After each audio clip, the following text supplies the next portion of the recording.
From 2015 to 2019, Deontay Wilder was the most feared heavyweight in the world. His right hand was one of the most incredible things we've ever seen in boxing, as he would be down on the scorecards in his fights, then out of nowhere would send his opponents into the shadow realm. He started later than the average boxer to help pay for his daughter's medical bills, which is very respectable.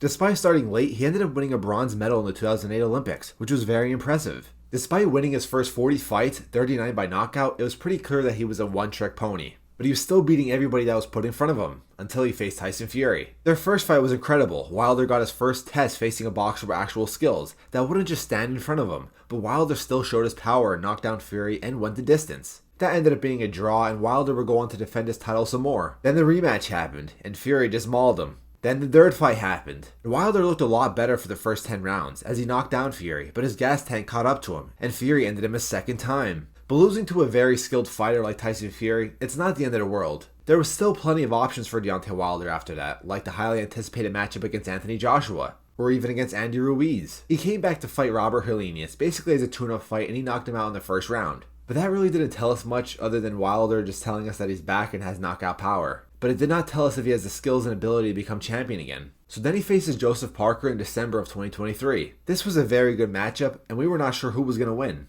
I knew Parker would be trouble for Wilder if he got inside, but we were all aware of Wilder's one-punch knockout power despite being down on the cards. But Parker ended up winning like every round. So then he faces Zhilei Zhang in his last fight. And I honestly feel like Wilder just did not want to be there. He did not have that right mindset since he was talking about retirement before the fight even started. And we saw in this fight, as Zhang rocked him, Wilder turns his back like he doesn't care, then he gets floored and stopped. It looked like he was just there for a paycheck. So what went wrong? The first thing to note is he simply just wasn't the same after his wars with Tyson Fury, as Tyson wasn't even the same. They both hit the canvas, taking a lot of big shots in all three of their fights. And it might not be crazy to say that the money and fame got to Wilder's head. Being in your mid-30s also doesn't help.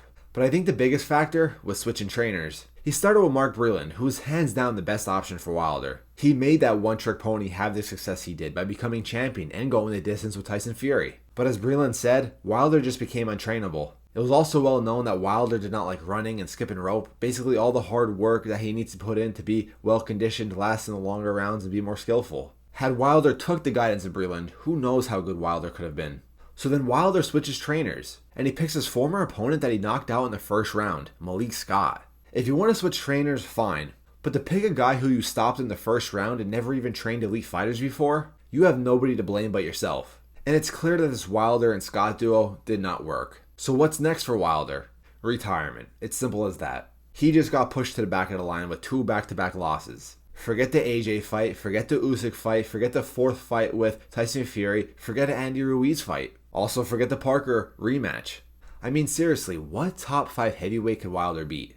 Usyk holds all the belts, so Wilder can't pick up a single belt. Maybe he could pick up an interim belt, but even then, he'll still need to fight 2 or 3 guys and beat them convincingly. Alrighty, he's going to be fighting on the undercards for the next 2 or 3 years. By that time, he'll already be over the age of 40. That's just too late for a situation like Wilder. It's a shame that we really didn't get to see Wilder's full potential, but it's clear that all the decisions that he made caused him to go on this downfall. His prime was very, very fun, but it's clear that his last fight, he was just there for a paycheck. I really don't see him having that same potential. Those purses he got from the Fury fights, he deserved them. And, it's fine to just retire and live the rest of your life with those purses. Don't take any more damage than you need to, because it's clear the damage is there.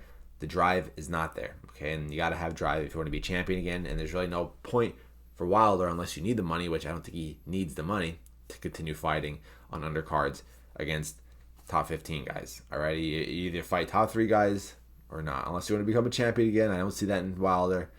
Don't be surprised if we never see a Wilder fight again, unless it's like an exhibition or some fight like that. But it's a shame.